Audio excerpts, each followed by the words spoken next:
Vous savez, nous avons reçu une grande commission. L'évangile, là, c'est une commission. En Djoula, on dit Chila. C'est-à-dire Okaichi. Okaichi, chez nous, les Djoula, c'est-à-dire on t'a envoyé. C'est aussi simple que ça. L'évangile, on t'a envoyé. On t'envoie donner un message. Et la grande commission, c'est aller et faire de toutes les nations des disciples. Et après les avoir rendus disciples, vous les baptisez au nom du Père, du Fils et du Saint-Esprit. Ça, c'est la grande commission que nous avons reçue. Alléluia. Le thème, cette année, c'est le disciple à la ressemblance, à l'image et à la ressemblance de notre Dieu. Notre Dieu, c'est Jésus-Christ. Alléluia. Donc, j'ai choisi un sous-thème qui est le disciple accompli. Mais la Bible, tout le monde connaît le passage, non, un disciple accompli, il ne sera pas plus que le maître, il sera comme son maître. Alléluia. Et nous allons rester dans cette voie, je pense que jusqu'à toute la moitié de l'année, hein, c'est après qu'on va passer quand même à ce qu'un disciple peut faire. Il est disciple et puis après on va voir ce qu'il peut faire quand il est disciple, dans sa condition de disciple accompli. Parce qu'en vérité, nous sommes tous disciples. Dès qu'on accepte Jésus, qu'on est passé par les eaux du baptême, c'est la Bible qui le dit, ce n'est pas moi. Quand tu passes par les eaux du baptême, tu es disciple. Maintenant, il y a la qualité de disciple. Alléluia. Donc l'homme de Dieu m'a dit qu'on reste dans cette voie et on va rester dans cette voie. Parce que prophétiquement, de temps en temps, on peut sortir un peu. Alléluia. Gloire à Dieu. Moi, je crois qu'un bon disciple doit pouvoir remplir quelques conditions, quelques critères de la personne qui souhaite suivre. Si tu veux suivre quelqu'un qui est méchant, ou si tu veux suivre quelqu'un qui est bon, quelqu'un qui est juste. Mais grâce soit rendue à Dieu de ce que nous sommes dans le véritable Jésus-Christ, car Jésus-Christ est Dieu. Gloire à Dieu. Chacun parmi nous ici souhaite être le disciple que Jésus va choisir. Chacun qui privait l'amour de Dieu. Chacun revendique le droit d'être plus proche de Dieu dans l'intimité. Alléluia. Donc nous avons choisi ce thème pour laisser Dieu nous dire quelles sont ses attentes. Qu'est-ce que Dieu attend réellement d'un disciple? D'un disciple accompli. Qu'est-ce que Dieu attend d'un disciple accompli? Alléluia.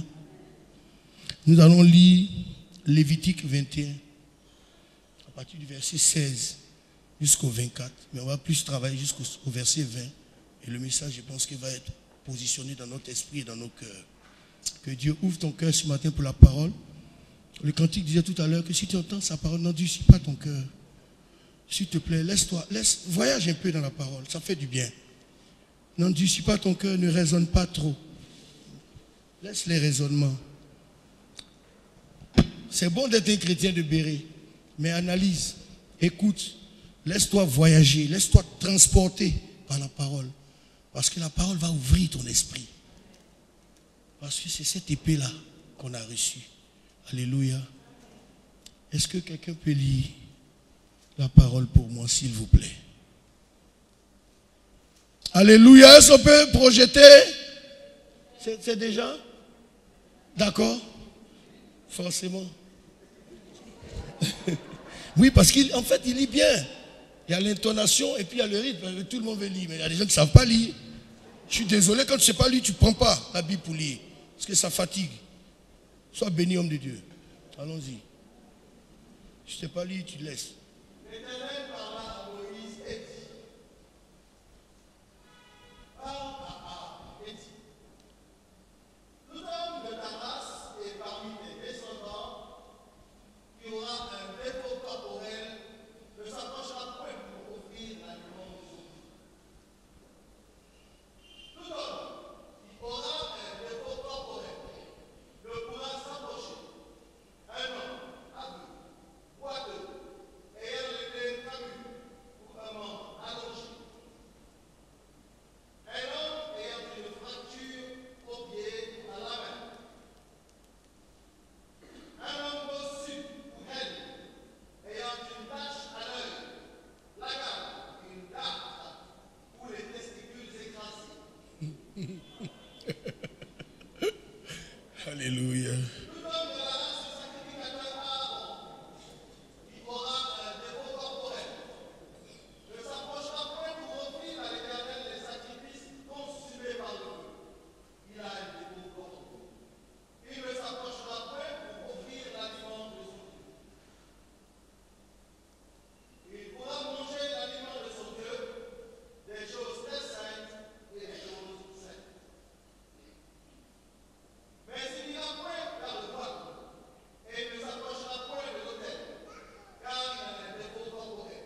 Amen.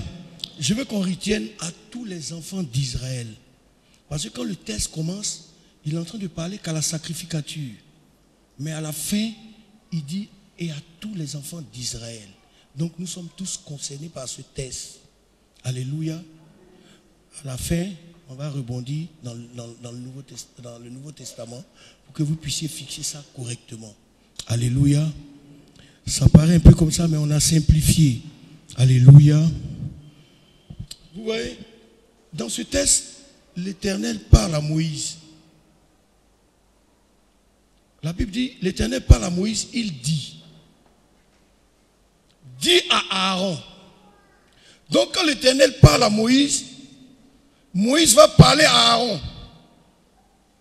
C'est la première phase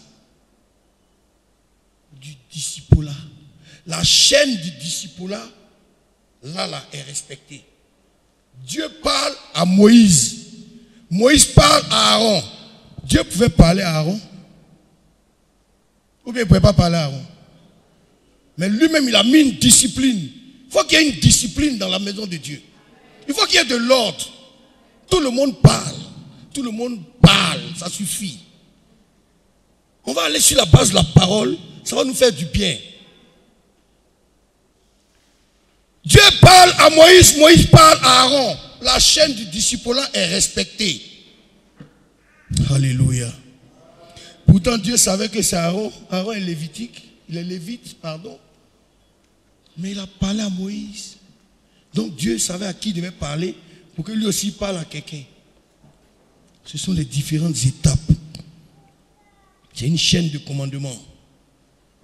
Il dit tout homme de la race. Cette phrase est forte. Tout homme de la race. Ça nous ramène au sacerdoce transmissible. Ça veut dire que c'est l'hérédité. Si tu étais forgeron, si ton père était forgeron, tu allais rester forgeron jusqu'à la fin de ta vie. Et puis ton fils devient forgeron. C'est ça qu'on appelle héréditaire. C'est de père en fils. C'est transmissible. Si tu es pasteur, en ce temps-là, ton fils devient pasteur, son fils devient pasteur.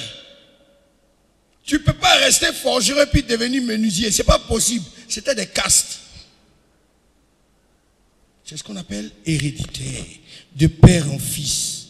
Alléluia. Mais grâce soit rendue à l'Éternel. Aujourd'hui, le voile est déchiré. C'est l'importance du voile. Parce qu'avant le voile, on était Jésus était charpentier. Le fils du charpentier. Vous voyez, c'est l'hérédité. Et au niveau du sacerdoce, c'était pareil. C'est les Lévites, enfants des Lévites, qui pouvaient entrer dans le lieu saint, dans le lieu très saint. N'importe qui n'avait pas accès. Si c'était pour fabriquer le bois pour le lieu saint, on allait appeler les enfants de Joseph, ou bien Joseph. Est-ce que quelqu'un comprend? On se suit, hein? Alléluia. Mais comme le voile est déchiré, Dieu s'est rendu accessible. Parce qu'il a fait un sacrifice. Alléluia. En faisant ce sacrifice, il s'est rendu accessible à tous ceux qui le cherchent ou qui le désirent d'un cœur sincère. Le voile est déchiré, tu as accès. Il n'a plus besoin de venir sur le truc expiatoire. Il n'a plus besoin que tu dois te laver 10 fois pour venir. Mais tu te laveras 10 fois d'une autre façon. En étant un disciple accompli. Il est très important. L'enseignement sur le discipulat, là, ce n'est pas quelque chose de... C'est pour ça que j'ai commencé par dire que c'est la grande commission que nous avons reçue. Si on est pasteur, on est diacre, on est ancien, c'est parce qu'on a une commission. S'il n'y a pas de commission, on n'a pas besoin de nous. On a une commission pour vous. Et ceux qui seront aussi des disciples accomplis, qui sont des appelés de Dieu, pour servir dans la maison de Dieu, ils feront la même chose. Donc il est important de suivre ce que c'est qu'un disciple accompli. C'est le disciple dont on dit qu'il sera pas plus que le maître, mais il sera comme le maître. C'est ça. Après, le Lévitique parle ici du défaut corporel. Un défaut corporel. Ton corps, là, c'est le reflet de ton âme. C'est-à-dire, ton corps, là, c'est comme quand on dit, c'est de l'abondance du cœur que la bouche parle. Donc, ton cœur est le reflet de ton âme. C'est ce qui est dans ton âme, là, qui reflète. Donc, quand on parle, alléluia, du défaut corporel, on parle de l'aspect extérieur. Alléluia. Ce qu'on voit. Amen. Le défaut corporel, il vient du défaut spirituel. C'est-à-dire, ce qui vient dedans, là, c'est ce qui souille.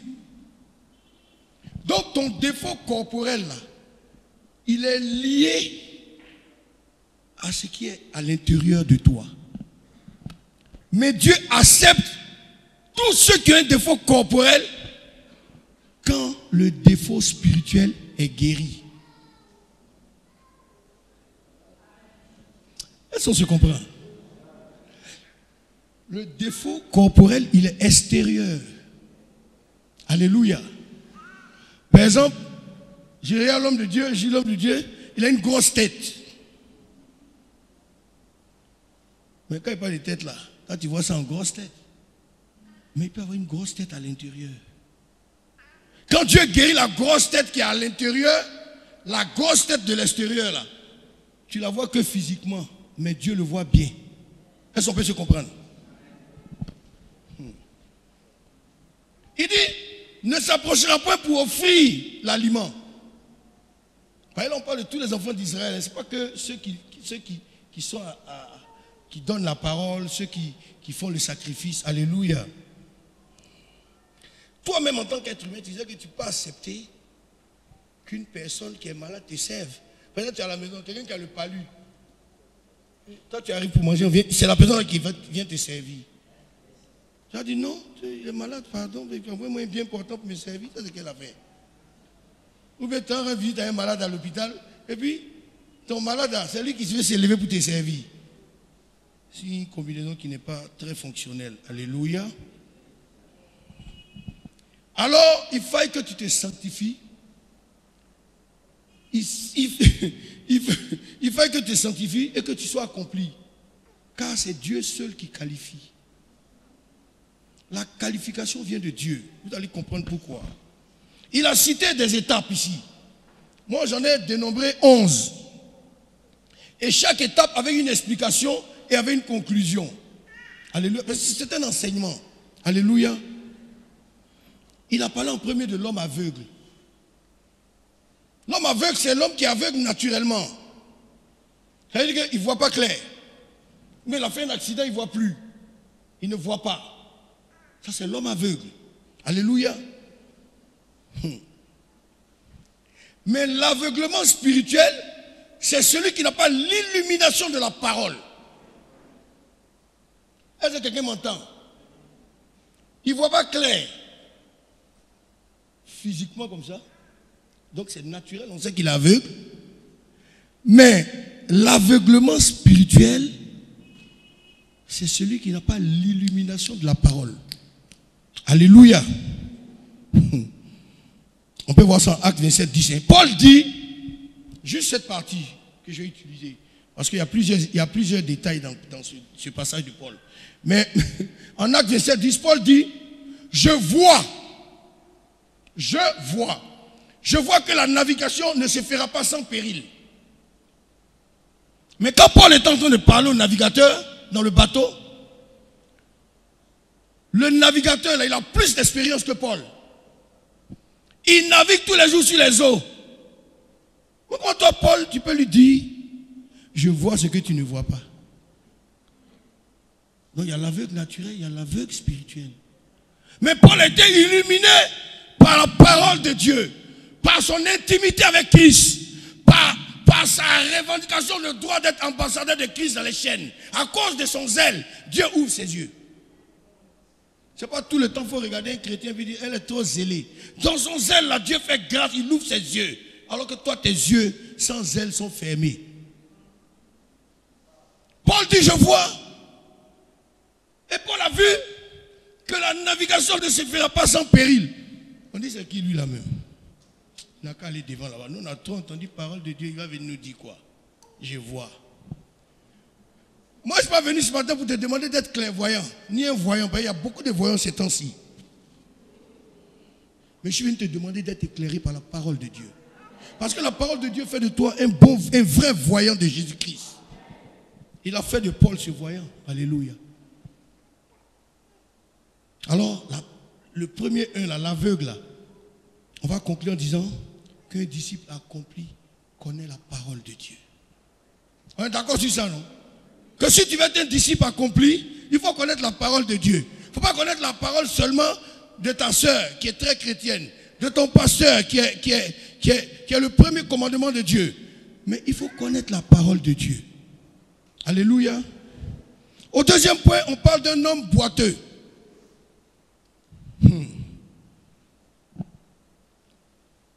Quand tu vois un homme boiteux, tu vas penser que c'est quelqu'un qui a mal aux pieds.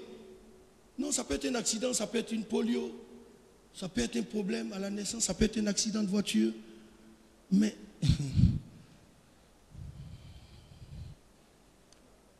il y a des boiteux. Moi, je connais un monsieur en Australie qui n'a ni jambes. Vous avez peut-être vu sur Facebook. Il n'a ni jambes ni bras. Mais il sert Dieu puissamment. Donc, j'ai compris qu'il ne s'agit pas de quelqu'un qui est boiteux physiquement. Il parle d'un autre type de boiteux. Alléluia. Le boiteux spirituel. Le boiteux spirituel, c'est un homme irrésolu. Le boiteux spirituel, c'est un homme inconstant. Tu peux voir ça. Tu peux regarder même Jacques 1,8. Tu vois, non? C'est quelqu'un qui est inconstant. Il est irrésolu. Il ne sait pas s'il va aller, s'il ne va pas aller. Alléluia. Un homme boiteux. Mais il est disciple, hein, parce qu'il est passé par les eaux du baptême. Parce qu'il prend la Sainte Seine. Mais il n'est pas accompli. Il est juste un disciple, mais il n'est pas accompli. Alléluia.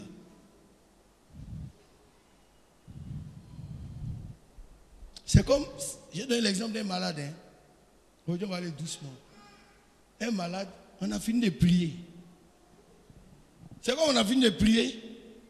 Maintenant, il s'en va voir un féticheur. Ah. On a prié, tu mets ta foi en action. On a prié, tu crois que Dieu peut faire. On a prié, tu es un disciple, ton Dieu peut accomplir des merveilles dans ta vie. Mais on finit de prier, tu t'envoies un féticheur. Quel est ton problème? Irrésolu, inconstant. Il y a problème. Alléluia. Tu es un boiteux spirituel. Tu sais, quand la fête des ignames approche, comme tu es un peu vers là-bas, là, à l'est, tu es excité. Et fête d'igname, non, on mange les plats. Tu vas revenir à beaucoup d'ignames dans ta voiture. Tu es un boiteux spirituel. Achète-toi tes ignames. On va à Djamé, on va partout. Non, c'est vrai, on n'entend pas sérieusement. Hein?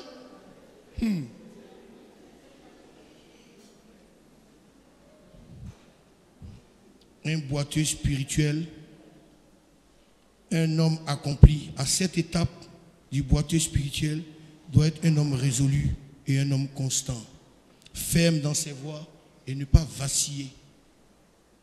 On sait à quoi Dieu l'a appelé. On se comprend? Alléluia.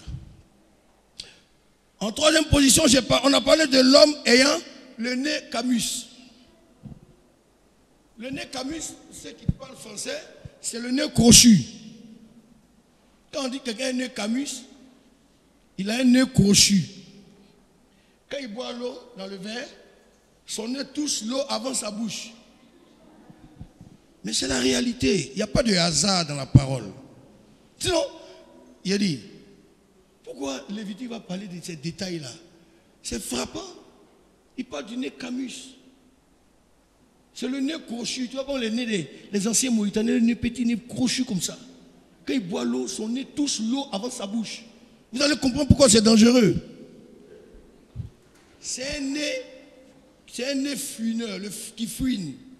Vous savez le fuineur, le furet, quelqu'un a déjà entendu parler du furet, l'animal le furet, il fout son nez partout.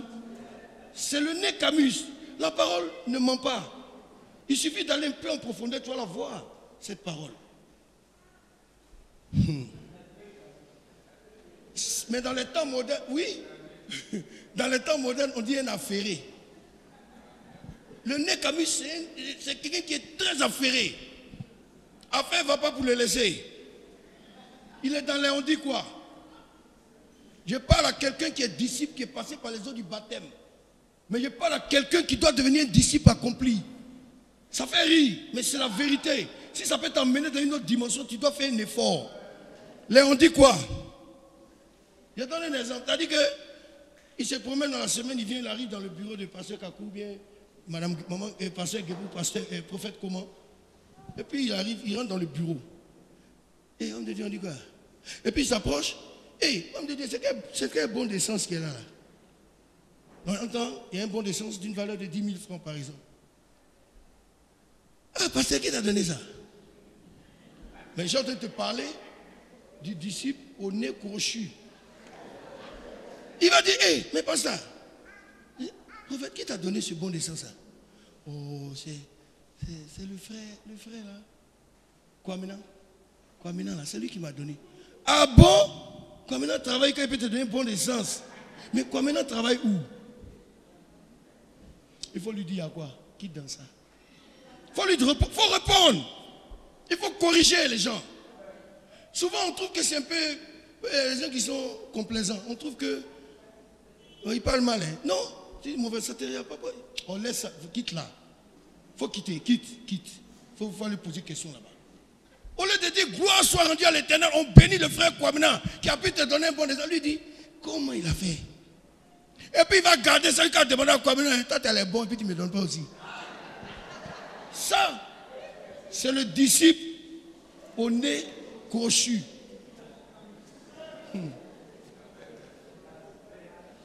Et puis il a un bec. Dis-lui quitte dans ça.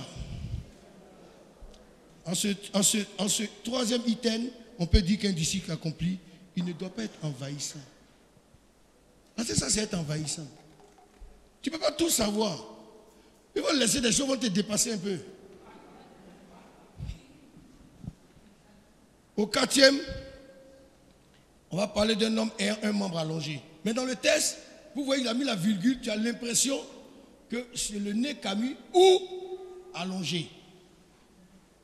Mais en vérité, c'est une erreur d'écriture. Parce que le nez Camus ressemble au membre allongé. Mais le membre allongé là, ils ont des similitudes, mais le membre allongé là, c'est un autre problème encore. Parce que là, il est dans toutes les affaires. Là, c'est pas bon d'essence seulement. Lui, c'est tout.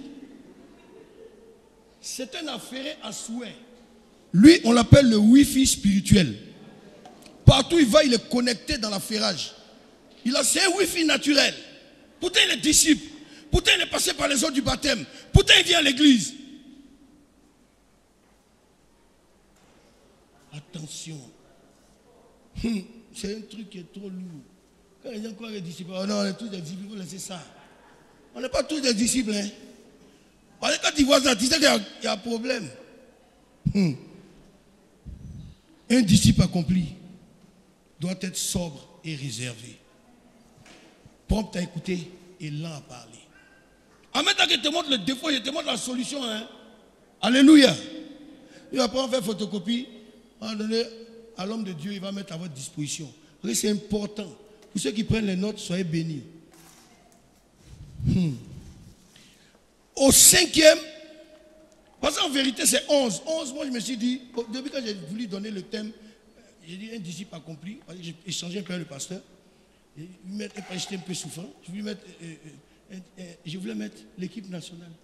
Parce qu'il y a 11 joueurs, et puis il y a un entraîneur.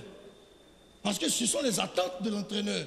L'entraîneur là, voici ses attentes, c'est 11 étapes là. Il y a gardien de but, attaquant, c'est lui qui marque le but. Alléluia. En 5, on dit un homme ayant une fracture au pied.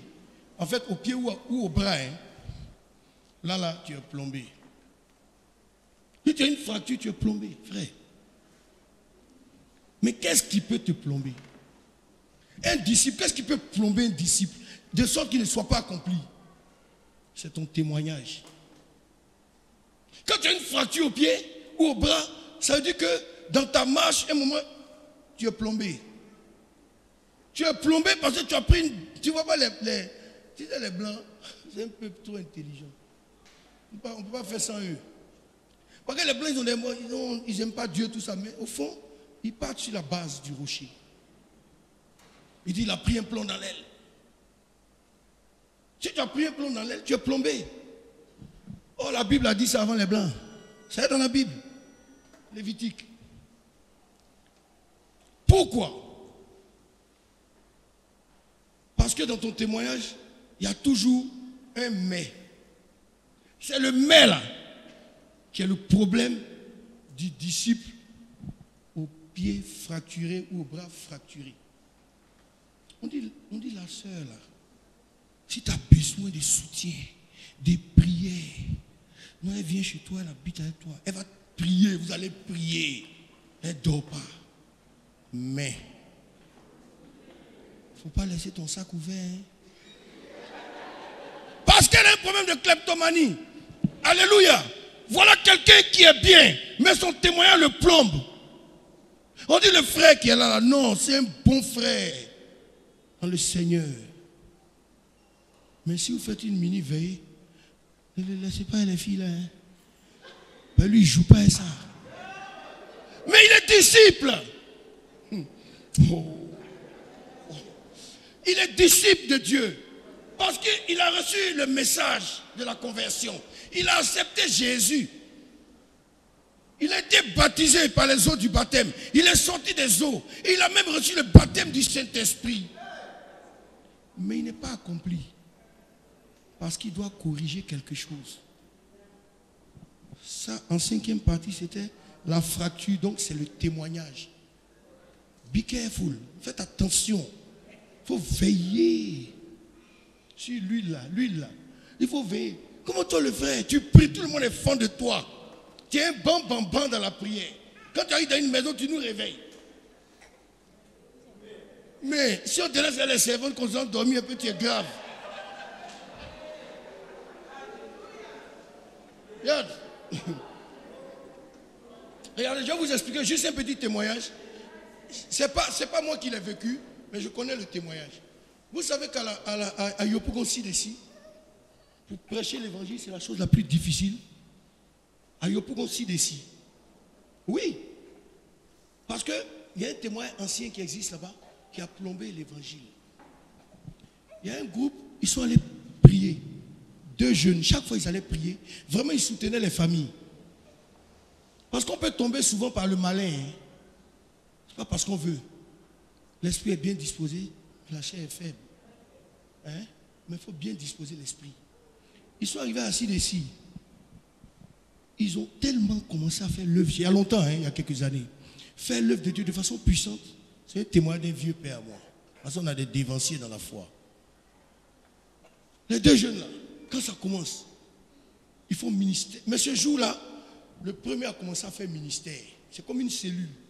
Il a commencé à faire ministère. Et puis il priait.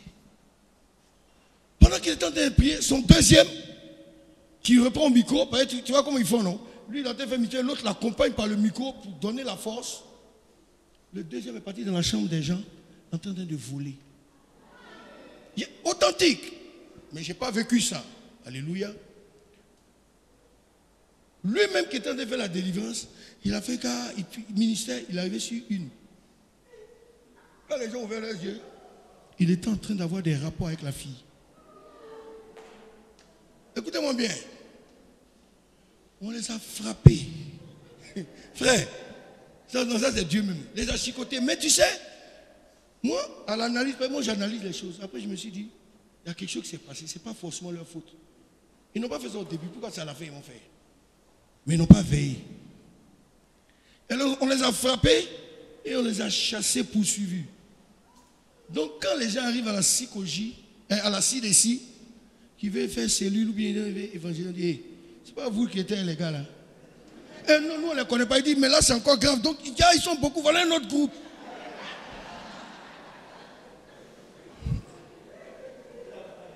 Vous voyez pourquoi le disciple c'est important.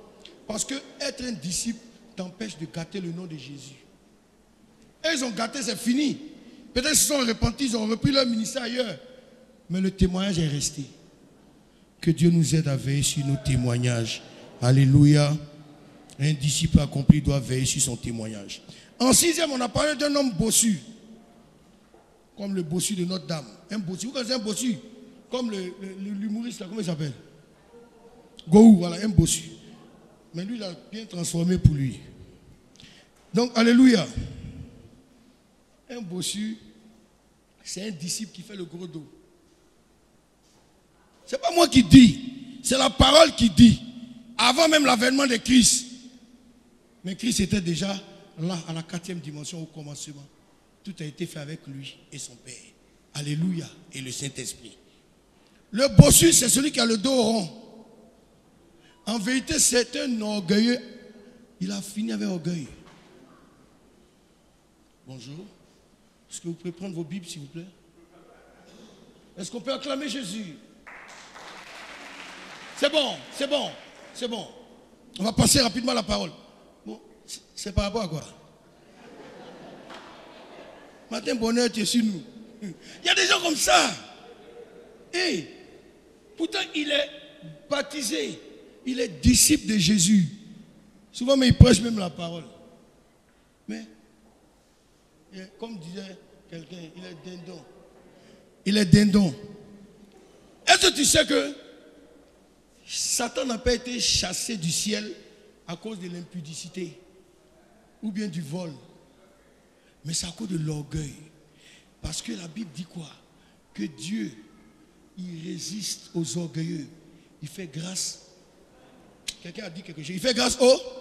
Acclame le Saint-Esprit.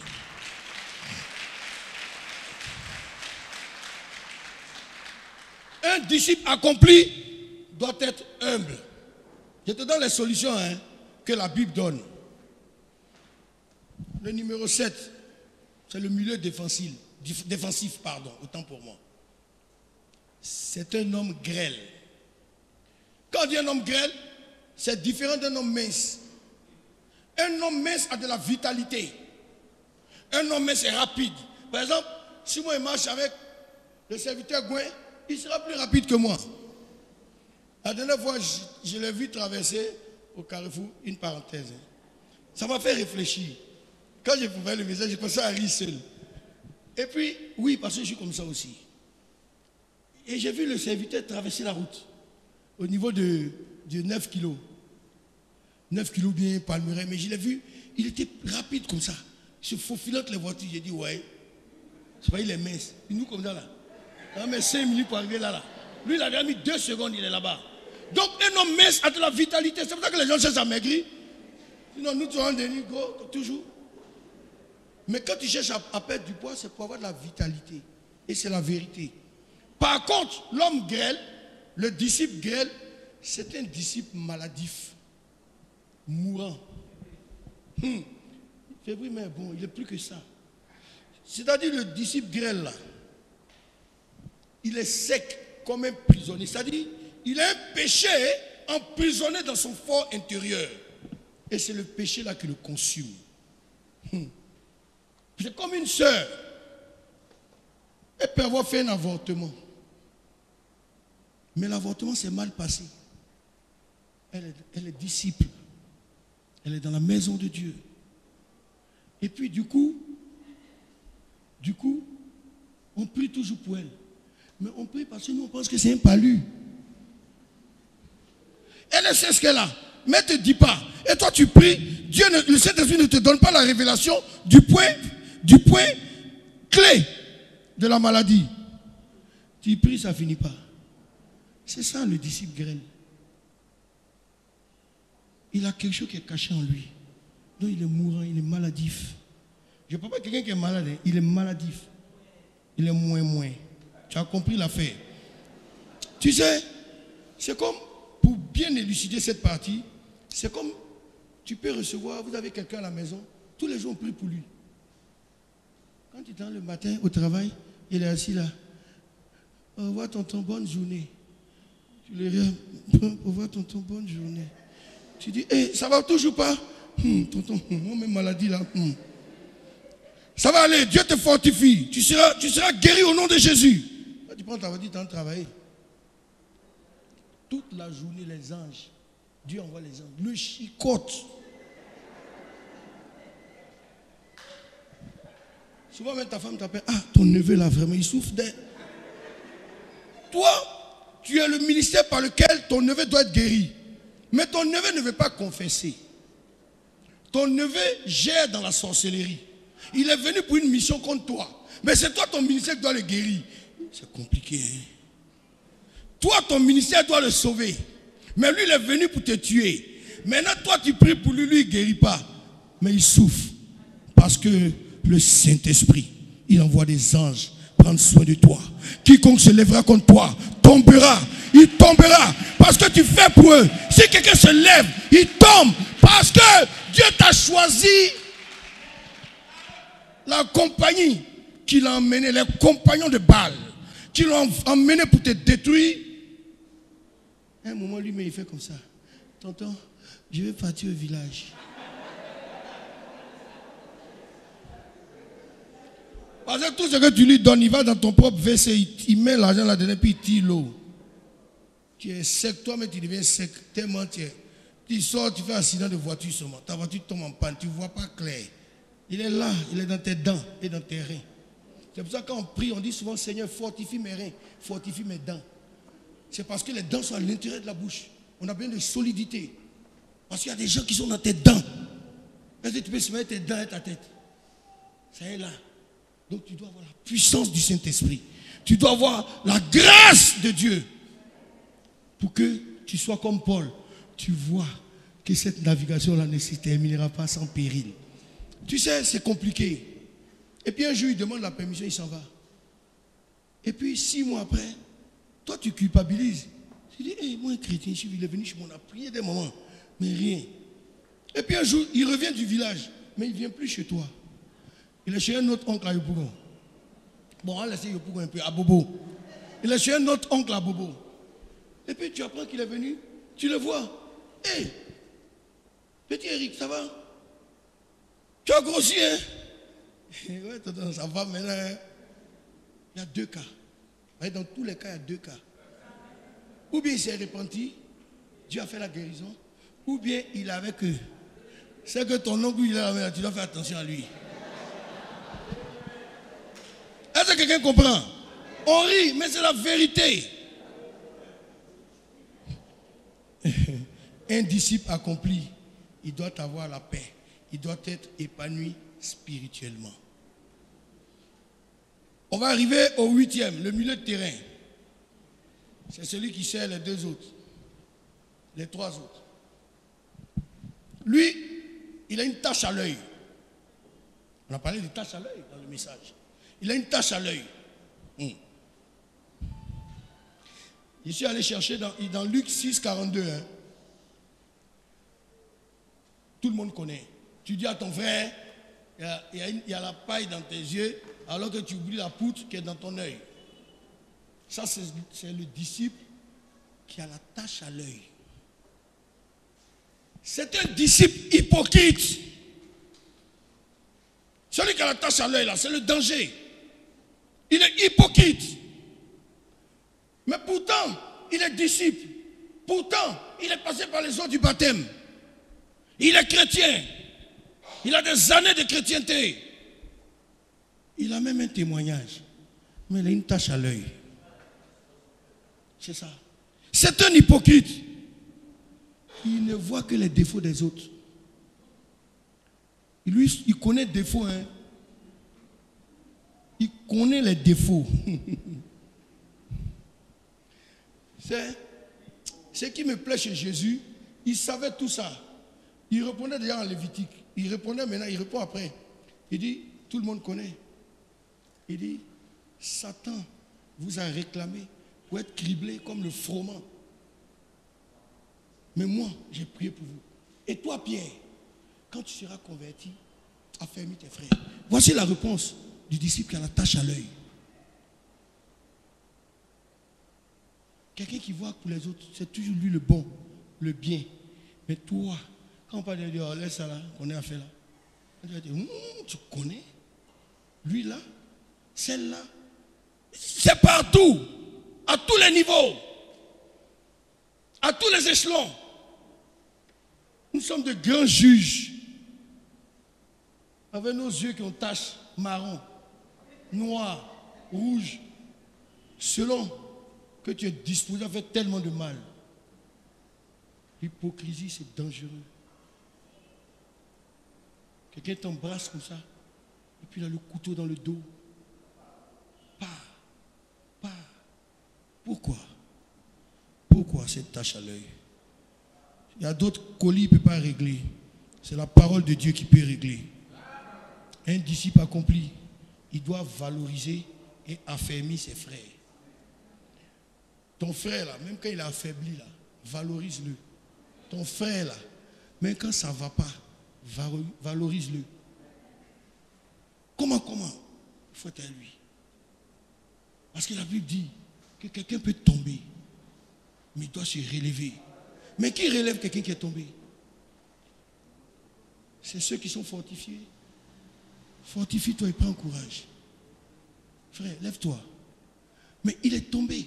Et puis toi, tu tires sur l'ambulance. Et le frère là, tu connais, papa. Lui, il gère ici, il gère. Hein? On ne dit pas de la soeur là. Ici, je connais ici aussi. Je connais là. Oh! Arrière de moi, Satan. La tache à l'œil là, ça doit être corrigé. On n'est pas là pour juger, on est là pour aider. Christ se fait amour pour ne plus qu'il y ait ça dans sa maison. Il dit à Pierre, quand tu seras converti, affermis tes frères. Tu crois que Christ n'a pas la puissance pour affermir les autres? Il dit la prière pour tous les 12, mais il dit que toi, Pierre, parce que c'est sur cette pierre qu'il a bâti, il savait que l'église avait bâti dessus. Donc il dit à l'église, quand tu es converti, pardon, affermis les autres. Ne sois pas bossu. Bon sang. Attention. Tu n'as pas la primauté de la parole. La parole a été faite chair. Et elle est venue pour habiter parmi nous. Quiconque a droit à cette parole parce que le voile est déchiré. Si quelqu'un est en train de tomber, aide-le. Mais tu viens l'assommer. Puis tu sors, maintenant tu expliques. Je ne suis pas dit chez les frères là. Puis on allait prier, j'ai repenti. Hein? Frère, dans sa repentance, c'est qu'il a entendu. Ma soeur, il ne peut pas dire au téléphone, j'arrive chez toi. Est-ce qu'on peut acclamer le Saint-Esprit?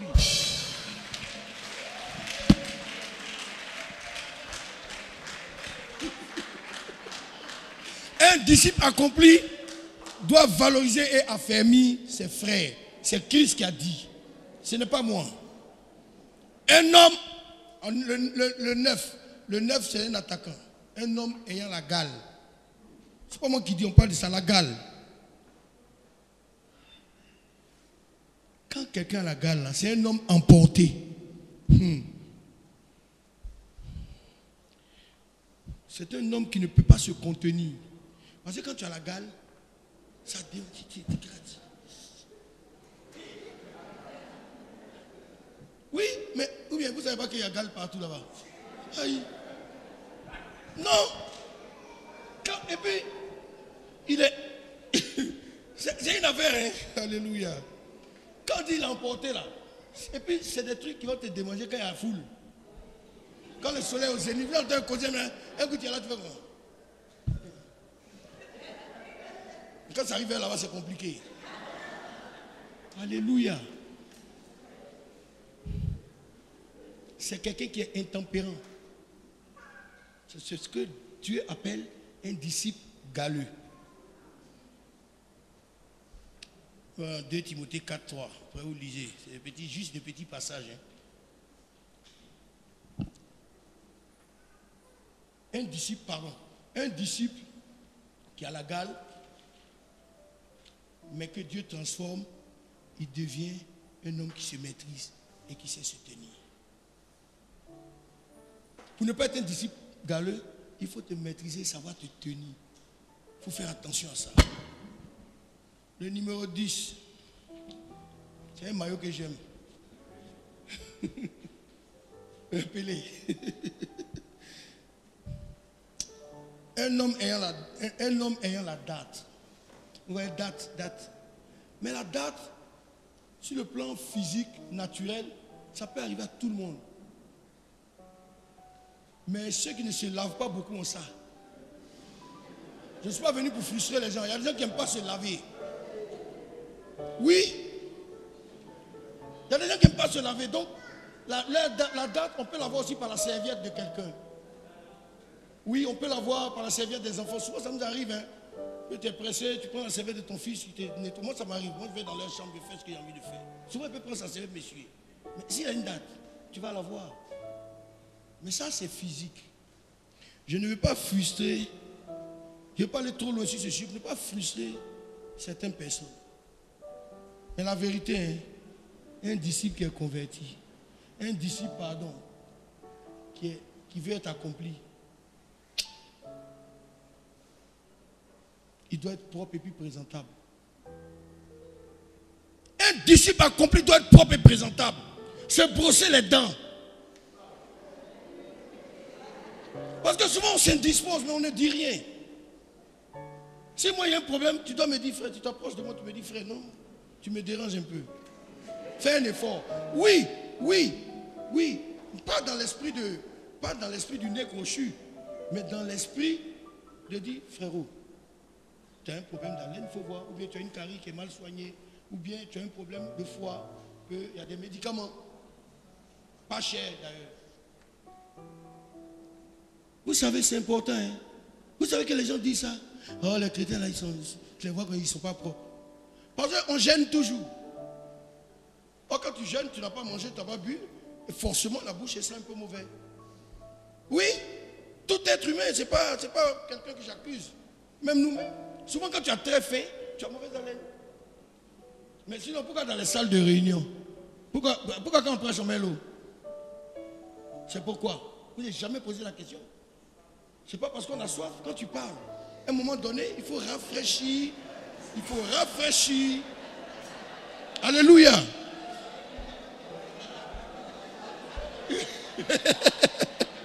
Alléluia. Un moment, il faut rafraîchir. Mais le problème de se laver là, je ne veux pas gêner beaucoup de gens. Mais j'ouvre cette lucarne. Si c'est mon mari qui a ce problème, aujourd'hui, là, je vais avoir l'occasion de lui dire ça. Si c'est ma femme, je vais avoir l'occasion de lui dire. Vous savez que ma femme et moi, souvent, on se sent. Hein? On a dit, bébé. Je dis, yes, ça va. Il dit, toi, approche-toi. Il fait. J'ai dit, non. Ou bien, oui. Mais si. Mais on est des amis avant d'être des hommes mariés. Moi, je dis, bébé, non, moi, je ne suis pas d'accord avec ça là. Hein? Et puis, en esprit, sans méchanceté, sans dictature, la personne comprend. On dit, ah bébé, depuis matin tu es venu, tu es assis là, Jésus, j'ai dit, va te laver. Tu vois, c'est bon. Le chrétien, le disciple accompli se doit d'être propre et présentable. Regardez, on a parlé tout à l'heure de coronavirus. Ce sont des dispositions hygiéniques. Même si Jésus est puissant, il est. Mais le corona est une réalité. Ce n'est pas une vue de l'esprit. Hein. Ils sont en train de trouver les remèdes, les voies et moyens. Et puis après, ils vont nous laisser dedans. Mais c'est la vérité. Ils cherchent les voies et moyens. Après, là, ça rebondit sur nous. Hein. Cette histoire d'on est là, non, le virus, il ne résiste pas à la chaleur. Ah bon? Donc, c'est que par lui n'allait pas exister alors. Il faut faire attention dans nos réflexions. Il faut laisser nos réflexions de nègres. Un pays où on ferme des frontières, des pays puissants, où on ferme les frontières entre eux-mêmes alliés depuis l'OTAN. Ils se ferment les frontières.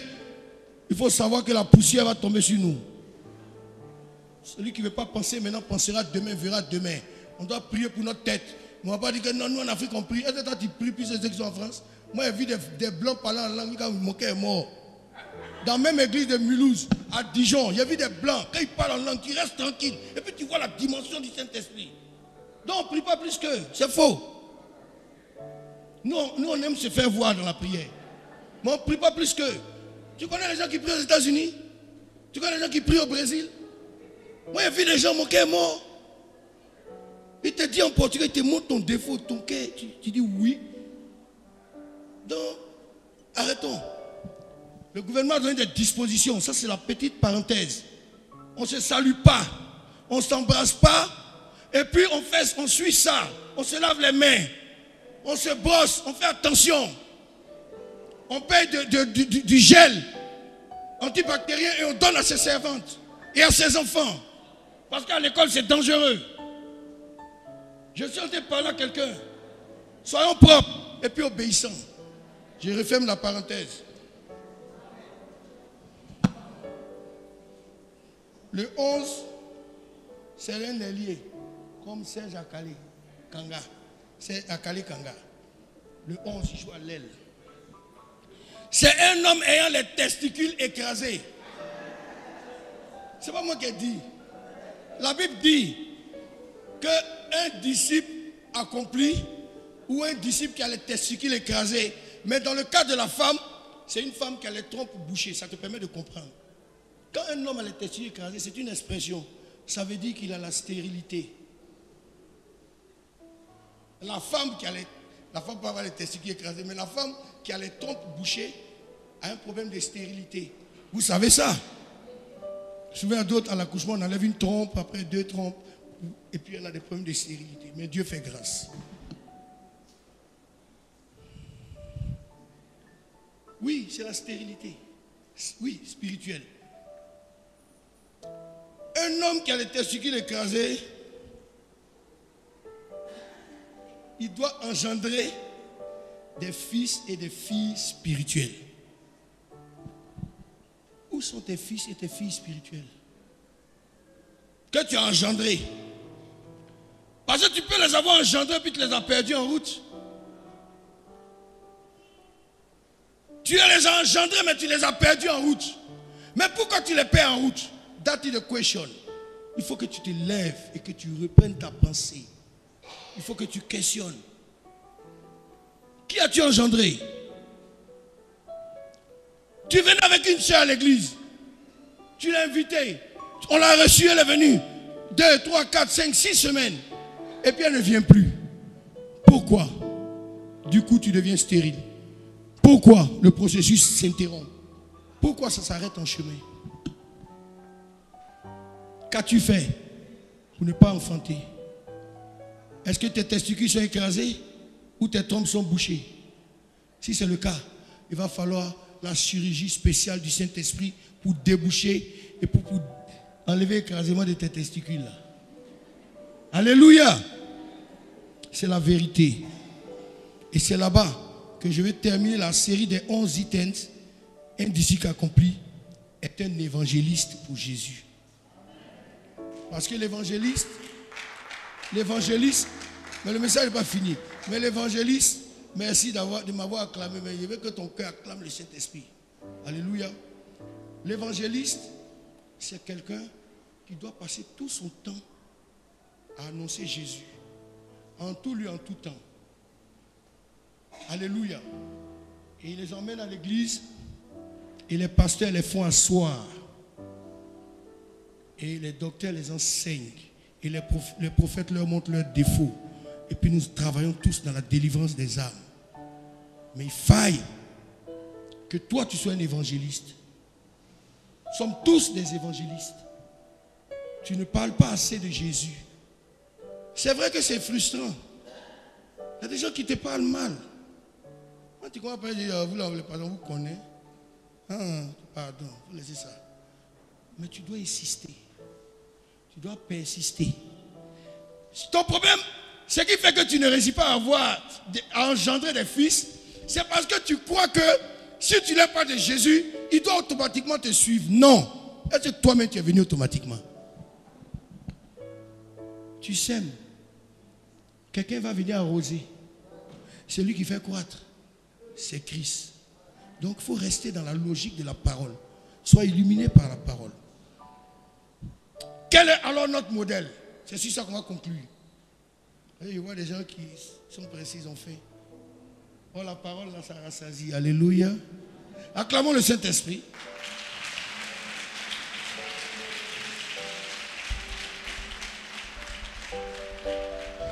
Quel est notre modèle? J'ai choisi Hébreux 7. On peut projeter versets 25 à 27.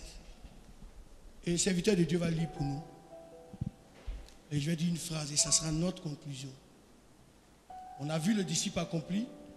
Maintenant, on doit voir qui est notre modèle. C'est-à-dire l'entraîneur. Maintenant, on va parler de l'entraîneur. Ce n'est pas un camarade, hein? Un vrai entraîneur.